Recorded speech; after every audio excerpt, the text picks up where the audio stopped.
Ritchie's Fabulae Faciles, paragraph 12, part 3.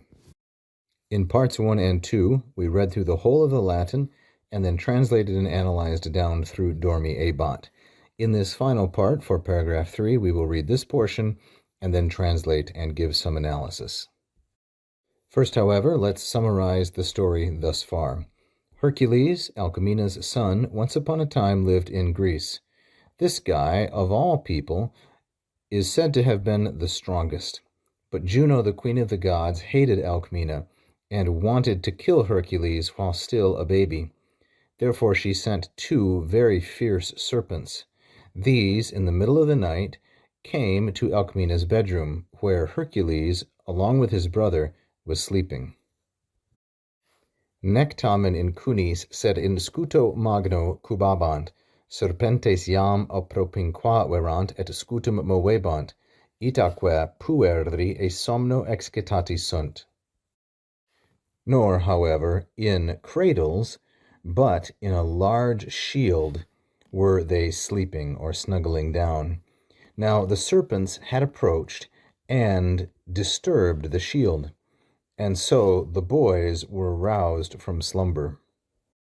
This sentence begins with nec, which of course is equal to et non.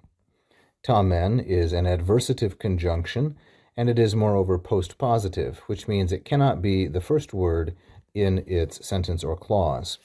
In cunis is a prepositional phrase. Cunis is a collective. The nominative is cunai, cunardrum, it's feminine, and notice how it is plural only.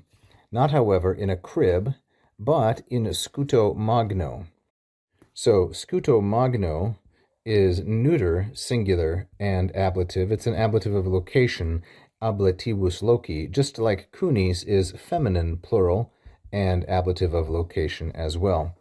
And then at the end of the sentence, which is a typical place for this, we get the verb cubabant. This is from the first conjugation verb kubo, kubare, which means to sleep, to snuggle down, to nestle in, something like that. And with the ba, we can see that it is an imperfect tense. The serpents, these are feminine, plural, and nominative, the subject of apropinquaverant. The serpents had already approached. This is from the first conjugation verb apropinquo, apropinquare, which means to come near, to draw near. The verb is easier to understand than to pronounce. It's third plural here, and it is pluperfect indicative active. The serpents had already approached, and now notice the et joins apropinquaverant and movebant. Movebant is second conjugation, and because of the ba, we can tell that it is an imperfect tense. They had approached, and they were disturbing or were bumping the scutum. Scutum is the object of movebant, this transitive verb, and it is neuter singular accusative.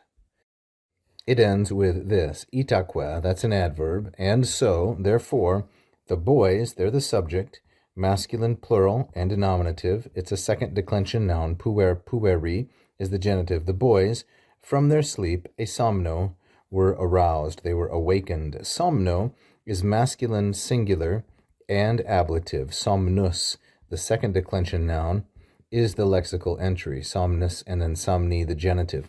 Excitati sunt is going to be a third plural, and it's going to be perfect, indicative, and it is passive. It's from the first conjugation verb excito, excitare, which means to wake up or to arouse. So here in the passive, we would say the boys were wakened from their sleep. Thank you for watching. I hope you enjoyed that free lesson. Please like and subscribe, hit the bell. You can also become a patron at patreon.com/LatinPerDiem. And if you really loved it, you can leave a tip right here as a super fan. Thank you so much.